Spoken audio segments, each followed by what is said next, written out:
Welcome back to Parsha and Wine with David Nazik at Kosherwine.com. This week's Parsha is Parshas Terumah.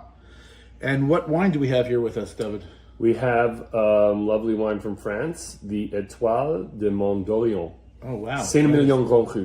That's right. And it's from Bordeaux. From Bordeaux, right bank. Right bank. Mm-hmm. Nice. Okay, so Parshas Terumah. What does this wine have to do with Parshas Terumah? So Parshas Terumah is, after we get through the halacha of Terumah, we go quickly into the base, building the Mishkan. And the pasuk says, "V'asali Mikdash v'shachanti b'socham." HaKadosh Baruch Hu says to us, "Build me the Mikdash, and I'm going to live in it." And the rest of the parsha really goes through and details to exacting specifications all of the different pieces and parts of the Mishkan, from the utensils to the walls and to the covers. And one thing that's interesting to note is that throughout our history now, and even we daven for now that the Beis Hamikdash is no longer there, is that the service that's done in the Beis Hamikdash, in the Mishkan, is really the pinnacle of what we're supposed to be doing on a daily basis. It's exacting specifications, exacting halachos brought down in many different of the Gemaras. We're doing Menachos now in Daf Yomi. It's also all part and parcel of how exacting the service has to be. Because why?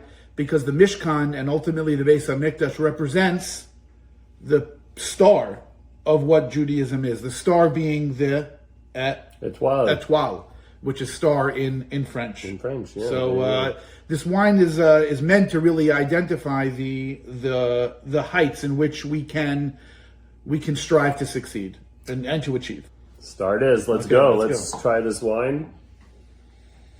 So this is definitely a wine that you're going to want to open and let breathe.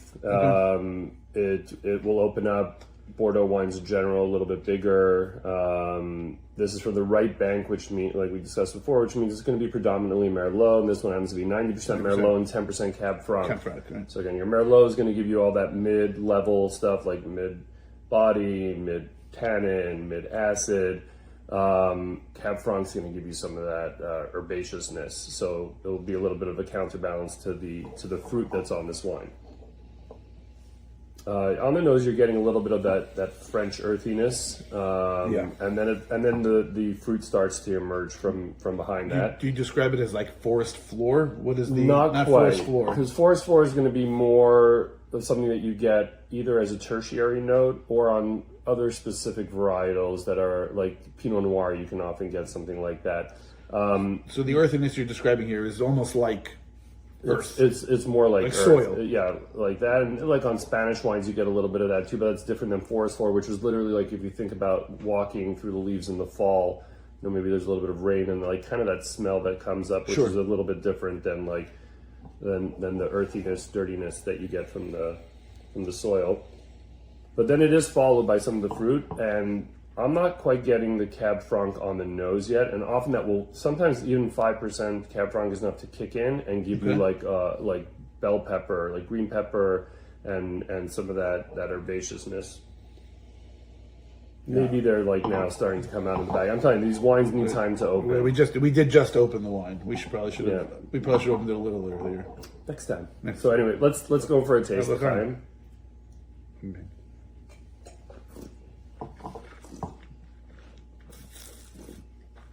Yeah, so I'm definitely getting that Cab Franc on the palate.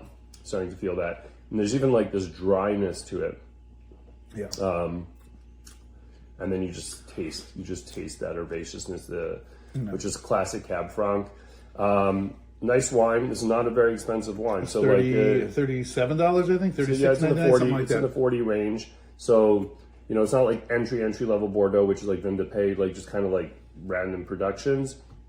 This is like from a designated area, Saint Émilion, Grand Cru, very established and very well priced for a wine. It's a good wine. Yeah, very nice. L'chaim. What else? What would you pair it with before we find the l'chaim? This is definitely calls for a good nice steak, What do you maybe think? a steak au poivre. Really? Oh, You're going French. Going French. Nice. I like it. Also, like some rich pasta dishes could work with this. I'm not a big pasta guy, so nothing specific is coming to mind on But the you're talking pasta like side. a pasta bolognese kind of deal. Probably because of the meat in there. Yeah. So like this is already standing up to bigger foods, and It'll help definitely aerate it. Let those flavors come out, and also what's nice is if you fill a glass and drink it through the course of the meal, you can kind of see how it evolves with opening up a bit. But you can also cellar this. This is easily 8 to 10 years to develop in the. Oh wow. Yeah. Okay, so easily. you get good value for your money here. Absolutely. Recommend. Now l'chaim. L'chaim.